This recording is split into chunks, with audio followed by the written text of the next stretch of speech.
اپنی قسمت پہ راضی رہنا۔ آج کی کہانی ہے اپنی قسمت پہ راضی۔ ایک کوا جنگل میں رہتا تھا۔ وہ اپنی زندگی سے مطمئن تھا، لیکن ایک دن اس نے ہنس کو دیکھ لیا۔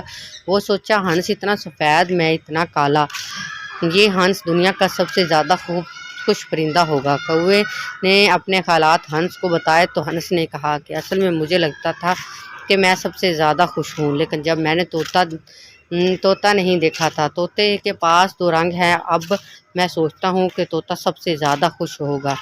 کوا طوطے کے پاس گیا۔ طوطے نے کوے کو بتایا کہ میں بہت خوش زندگی گزار رہا تھا، پھر میں نے مور کو دیکھا، میرے پاس تو صرف دو رنگ ہیں۔ جبکہ مور سے ملنا چڑیا گھر جا پہنچا تو وہاں کونے میں کوے نے دیکھا کہ سینکڑوں لوگ مور کو دیکھنے آئے ہوئے تھے۔ لوگوں کے روانہ ہونے کے بعد کوا مور کے پاس قریب گیا اور کوے نے کہا کہ پیارے مور، تم بہت خوبصورت ہو، تمہیں دیکھنے روزانہ ہزاروں افراد آتے ہیں، مجھے لگتا ہے کہ تم دنیا کے سب سے خوش رہنے والے پرندے ہو۔ مور نے جواب دیا، میں سوچتا تھا کہ میں سب سے زیادہ خوبصورت اور خوش پرندہ ہوں، لیکن میں نے اپنی خوبصورتی کی وجہ سے چڑیا گھر میں مقید ہوں۔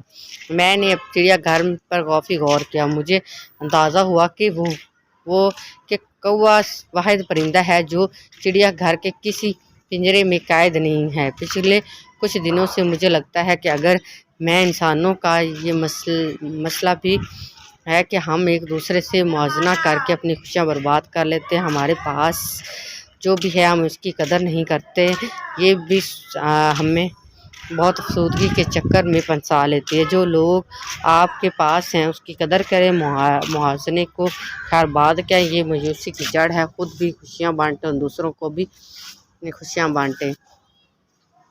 تھوڑا نہیں زیادہ سوچیں کہ یہ گروپ میں ایک دوسرے کی خوشیوں کے لیے بنایا گیا۔ براہ کرم ایک دوسرے کے ساتھ بات کرنے سے کچھ خرچ نہیں ہوتا، صرف دلوں کو خوشی ملتی ہے۔ اگر یہ نہیں کر سکتے تو موبائل چھوڑ کر گھر میں کسی ایک کونے میں چھپ کر زندگی دن گزارے۔ Thanks for watching. ویڈیو پسند ہے چینل کو سبسکرائب، کمنٹس، لائک، شیئر کر دیجیے گا۔